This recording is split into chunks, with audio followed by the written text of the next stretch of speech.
უნდა არსებობდეს ისეთი სამეფო სიბრძნისა, საიდანაც ლოგიკოსი განდევნილია.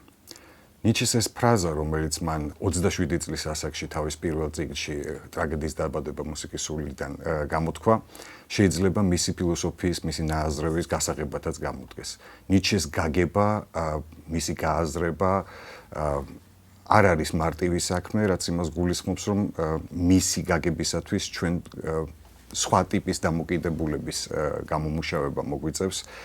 რამდენადაც ის არ მიეკუთვნება კლასიკური გაგებით ფილოსოფოსებს, მისი ტექსტები არ არის თანმიმდევრული, არ არის სისტემატური და ის თავის ნაწერებში არღვევს ყველა არსებულ, მანამდე არსებულ თხრობის თუ წერის ტრადიციას.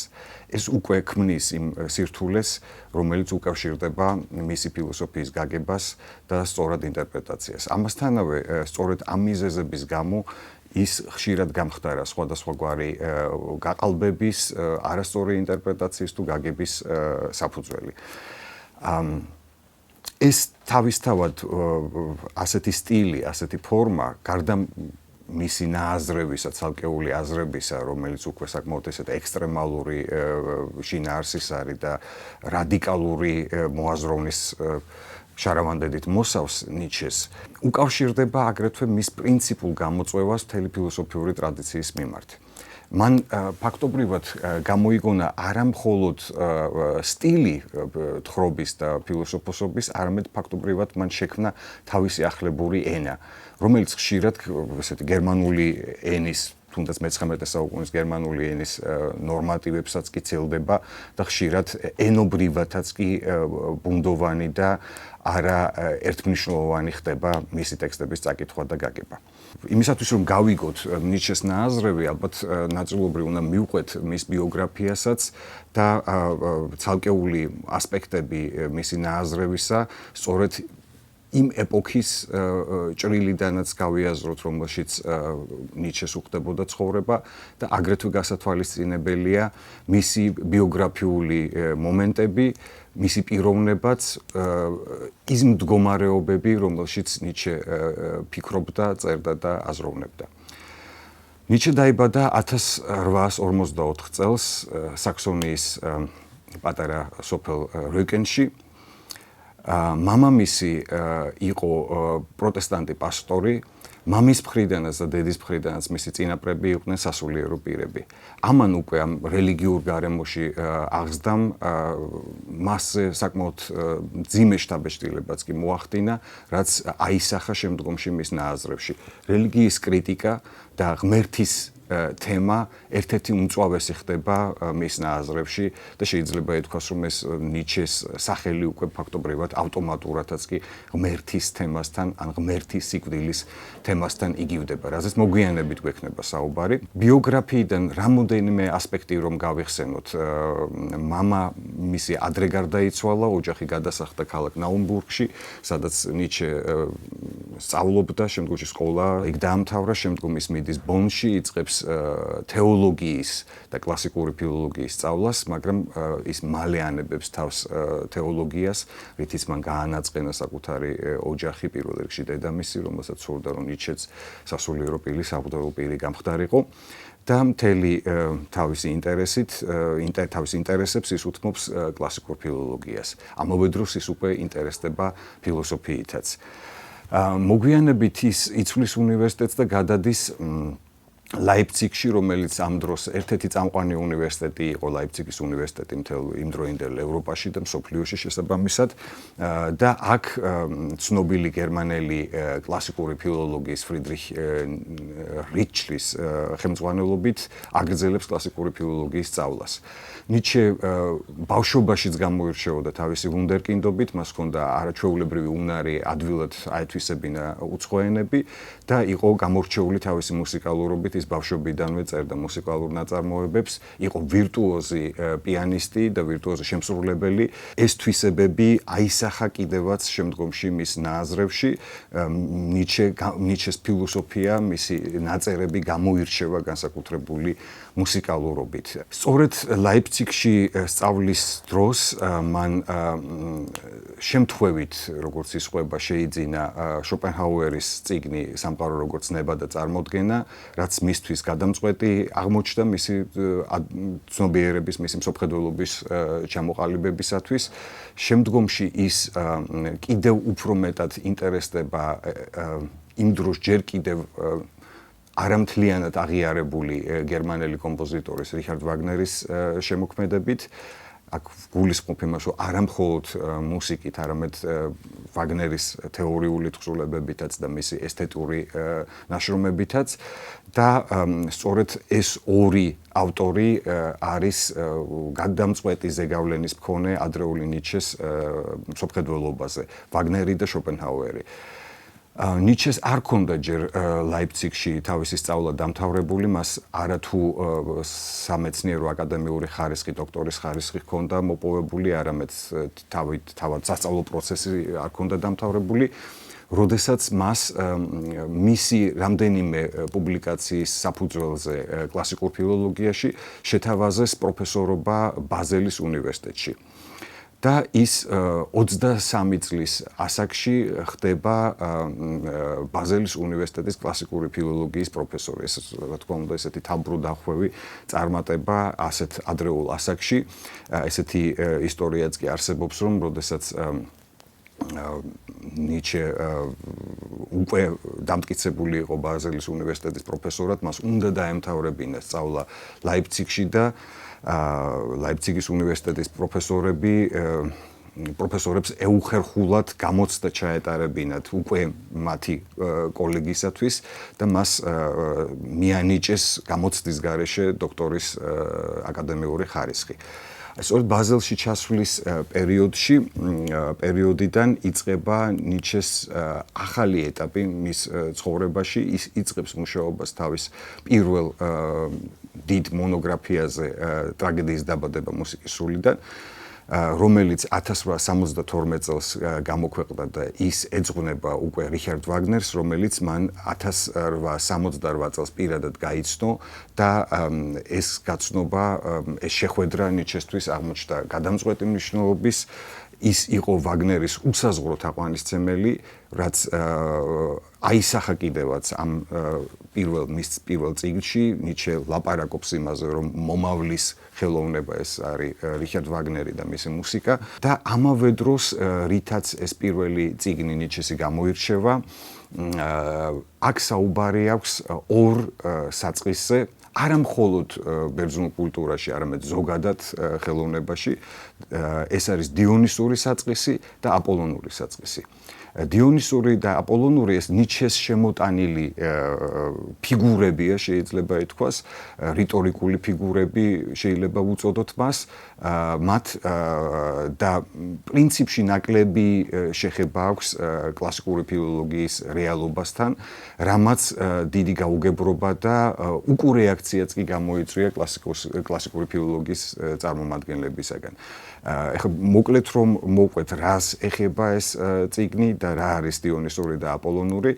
აპოლონური საწყისი გამომდინარე თვითონ ბერძენი ღმერთ აპოლონის სახელიდან უკავშირდება ზმანებას, სიზმარეულ მდგომარეობას, ეს არის ჰარმონია, ჰარმონიაზე აგებული ჰარმონიასა და ზომიერებაზე აგებული ხელოვნება. ამის საწინააღმდეგოდ ნიჩე ავითარებს დიონისური საწყისის იდეას და დიონისური საწყისი გამომდინარე თვითონ ძველი ბერძნული ღვთაების დიონისეს ხასიათიდან, ეს არის თრობაზე, თავდავიწყებაზე, უზომობაზე დამყარებული ხელოვნების საწყისი.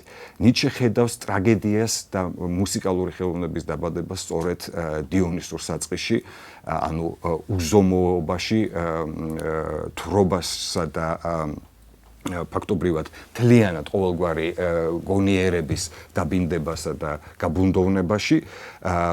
შემდგომში ის აღწერს და განსაკუთრებულ ნიმუშად მიაჩნია პირველი ბერძენი ტრაგიკოსის ესქილეს თხზულებები, ესქილეს შემდგომში უკვე სოფოკლე, რომელიც ყველაზე მეტად დახვეწილობით გამოირჩევა, უკვე არის გადადგმული ნაბიჯი აპოლონური ხელოვნებისაკენ და ნიჩეს აზრით ევრიპიდე, მესამე დიდი ბერძენი ტრაგიკოსი, უკვე მთლიანად ამოწურავს ტრაგიკულ ხელოვნებას, აცილებს მას დიონისური საწყისებისაგან და აქვე ჩნდება ნიჩეს ამ წიგნში თეორიული ადამიანის სოკრატეს სახე და ნიჩესთვის სოკრატე გამოყვანილი არის ნეგატიური შინაარსის ფიგურად, რომელიც საბოლოოდ კლავს და ასამარებს დიონისურ საწყის და ტრაგიკულ საწყისებს ზოგადად მთლიანად კულტურაში. ამასთანავე ნიჩესთვის არსებობს ამ წიგნი კიდევ ერთხელ რომ შევაჯამოთ, რამდენადაც ესეთი ეტაპობრივი და საფუძველმდებელი წიგნი არის ნიჩეს ფილოსოფიაში. შეიძლება ითქვას, რომ ეს არის ფაქტობრივად ერთადერთი მონოგრაფია, ერთადერთი დაწერილი წიგნი თავისი სტრუქტურითა და დრამატურგიით. რამდენადაც შემდგომში ნიჩე ყველა დანარჩენი წიგნი შედგება ფრაგმენტებისა და აფორიზმებისაგან, თუ არ ჩავთვლით ესე იტყოდა და ზარატუსტრას, რომელსაც ასევე წიგნის ფორმატი აქვს და წიგნის სტრუქტურა აქვს, ყველა დანარჩენი ეს არის ფაქტობრივად აფორიზმების და ფრაგმენტების კრებულები. ტრაგედიის დაბადებაში ნიჩე ლაპარაკობს მეფე ოიდიპოსზე. და ამასთანავე მეფე ოიდიპოსი ამ ნაშრომშიც და მოგვიანო პერიოდის ფრაგმენტებშიც ნიჩეს მიაჩნია ფილოსოფოსის პირველ სახედ. ანუ ის რაც ვიცით ჩვენ ოიდიპოსის შესახებ, მამის მკვლელი და დედასთან ინცესტუალური კავშირის დამამყარებელი, ნიჩესთვის ნიჩე ასეთ კომენტარს ურთავს ამ ფიგურას, რომ ფილოსოფია არის საერთოდ ის რაც ოიდიპოსის ფიგურას უკავშირდება, ეს არის ბუნებისთვის მისსავე საწინააღმდეგო ქმედებით მისივე საიდუმლოებების დატყუება. ანუ თუ კი ადამიანს შეუძლია წავიდეს ბუნების კანონების წინააღმდეგ, ამითი ის ბუნებას აიძულებს გასცეს საკუთარი საიდუმლოებები. და ნიჩესთვის სწორედ ეს არის ფილოსოფიის დასაბამი. შესაბამისად, ოიდიპოსი ნიჩესთვის ეს არის პირველი ფილოსოფოსი და მისით ამ ფიგურით შეგვიძლია გავიგოთ ის თუ რასთან გვაქვს კავშირი, როდესაც ლაპარაკობთ და ფიქრობთ ფილოსოფიაზე. რა თქმა უნდა, ამგვარი ინტერპრეტაცია იყო სრულიად მოულოდნელი, ამან ფაქტობრივად შოკში ჩააგდო იმდროინდელი მკითხველი, განსაკუთრებით გაღიზიანდნენ კლასიკური ფილოლოგები, რომელთაც მიაჩნდათ, რომ ეს საერთოდ არის ფსევდომეცნიერება და ამას ფილოლოგიასთან და მეცნიერებასთან არაფერი საერთო არ აქვს. და საკმაოდ უარყოფითად შეხვდა ამ წიგნს მკითხველი. ისევ და ისევ გულისხმობ კონკრეტული სფეროების წარმომადგენლებს. ანუ ნიჩემ ვერ მოახერხა თავისი პირველი თხზულებით ასე ვთქვათ, საკუთარი აზროვნება შემოეტანა, დაემკვიდრებინა, ან მიმოქცევაში შემოიტანა იმდროინდელ ინტელექტუალურ დისკუსიებში. ერთადერთი დადებითი გამოხმაურება მოყვა მისთვის ყველაზე მნიშვნელოვანი პიროვნებისგან, რიხარდ ვაგნერისგან, რომელიც იყო აღფრთოვანებული იყო რიხარდ ვაგნერის მეუღლეც კოზიმა ვაგნერი, რომელიც იყო კომპოზიტორ ფერენც ლისტის ქალიშვილი და ვაგნერამდე, ვაგნერის ახლო მეგობრის და მისი დირიჟორის ჰანს ფონ ბიულოვის მეუღლე, ის სწორედ ვაგნერისადმი სიყვარულის გამო დაშორდა თავის მეუღლეს და გაყვა თავისზე 30 წლით უფროს რიხარდ ვაგნერს. და ნიჩესა და ვაგნერს და მის მეუღლე კოზიმას შორის იქმნება ერთგვარი სამკუთხედის ურთიერთობათა სამკუთხედი, რომელიც უფრო მოგვიანებით კიდევ ვლინდება ნიჩეს თხზულებებში, როდესაც ის კოზიმა ვაგნერს აიგივებს არიადნესთან, რიხარდ ვაგნერს თეზევსთან, რომელიც ქორწინდება არიადნეზე და შემდეგ მიატოვებს მას და საკუთარ თავს კი აიგივებს დიონისესთან, რომელიც მოიტაცებს არიადნეს და დაეუფლება მას. ესეც ნიჩეს შედარებით გვიანდელი ხანის წარმოდგენა არის, თუ ფანტაზია არის. ნიჩეს ცხოვრებაში კიდევ არსებობს ერთი ქალი, ეს არის ახალგაზრდა რუსი, იმ დროს ძალიან ახალგაზრდა რუსი ინტელექტუალი ლუ ანდრეა სალომე. ეს იყო ნიჩეს ალბათ პირველი და ფაქტობრივად ყველაზე დიდი სიყვარული მის ცხოვრებაში, რომელიც უშედეგოდ დამთავრდა ნიჩესთვის, ნიჩემ ძალიან მძიმედ განიცადა ეს შეუმდგარი ურთიერთობა თუ შეუმდგარი სიყვარული და შეიძლება ითქვას, რომ მას უკვე მეტი არანაირი პირადული თუ სასიყვარულო ურთიერთობები აღარ ქონია. თუ მოკლედ ამ ორი ქალის გარდა მის ცხოვრებაში, მის სასიყვარულო ცხოვრებაში არავინ არ ფიგურირებს, ანუ კოზიმა ვაგნერი და ლუ ანდრეას სალომე. ნიჩე 34 წლის ასაკში ჯანმრთელობის გაუარესების საფუძველზე იძულებულია თავი დაანებოს პროფესორის კათედრას, პროფესორობას და ის გადის პენსიაზე. ნიჩე ძალიან მძიმედ ავადმყოფი იყო, დღემდე დაუდგენელი არის მისი ავადმყოფობის ბუნება და მიზეზები. არის ერთ-ერთი ვარაუდი, რომ მას ჰქონდა ვენერული დაავადება, სიფილისი, თუმცა ეს ბოლომდე დადასტურებული არ არის და არის მხოლოდ ვარაუდობის დონეზე. მას ჰქონდა მემკვიდრეობით მიღებული ავადმყოფობა მამამისისგანაც, მამამისი აწუხებდა თავის ქალის დაავადება, რის გამოც ის გარდაიცვალა. შემდგომში ნიჩეს ჰქონდა ქრონიკული შაკიკი, ისეთი ძიმე ტკივილებით, რომელსაც ის გონების დაკარგვამდე მიყავდა. ისიც ცნობილი ფაქტია, რომ გამაყუჩებლად ხშირად იყენებდა ეს ჰაშიშს და კიდევ შემდგომში უფრო მძიმე პრეპარატებსაც, რომლებიც მას ისე ადუნებდნენ, რომ უკვე აღარ შეეძლო ფიზიკურადაც კი აღარ შეეძლო მუშაობა. ამავე დროს მას ჰქონდა კუჭის და მომნელებელი ორგანოების დაავადება, ძალიან მძიმე ტკივილების ფონზე და ცუდი მხედველობა, რომელიც ბოლოს ფაქტობრივად სრული სიბრმავით დამთავრდა. ეს ცუდი მხედველობა ამ ცუდ მხედველობას უკავშირდებოდა აგრეთვე თვალის ტკივილები, მოკლედ რომ შევაჯამოთ, ნიჩე ძალიან მძიმედ ფიზიკურად ავადმყოფი იყო, რის გამოც ის აგრეთვე იძულებული იყო ხშირად ემოგზავრა, იმიტომ რომ მას უჭირდა ერთი და იმავე კლიმატის პირობებში ყოფნა, ამიტომაც ის ხშირად მოგზაურობდა საფრანგეთსა და იტალიაში, ნაწილს დროისას ის ატარებდა შვეიცარიაში და უფრო ნაკლებ დროს თავის სამშობლო გერმანიაში, რომელს მიმართაც მას ასევე არაერთგვაროვანი დამოკიდებულება ჰქონდა.